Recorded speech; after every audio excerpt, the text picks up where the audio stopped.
আনন্দ আর ধরছে না আমার, দেখেছো? বাপের বাড়ি যাব মেয়েকে নিয়ে প্রথমবার। মা এখানে নিতে চলে এসছে, আর ও মাকে রেখে এসে তারপর আমাদেরকে নিয়ে যাবে। এই দেখো আমরা চলে এসেছি।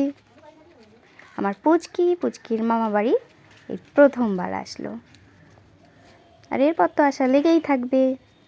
তো প্রথমবার যেহেতু এসছি, কুছ তো স্পেশাল বানতা है না।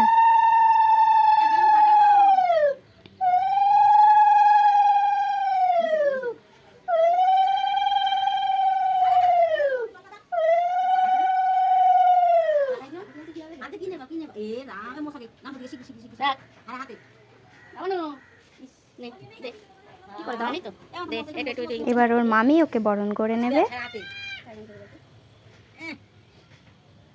আছো পুচু, বাড়ি আসো পুচু, বাড়ি আসো পুচু, তাপ দিয়ে দে। মামি আছো, আছো তুমি ঘরে আছো।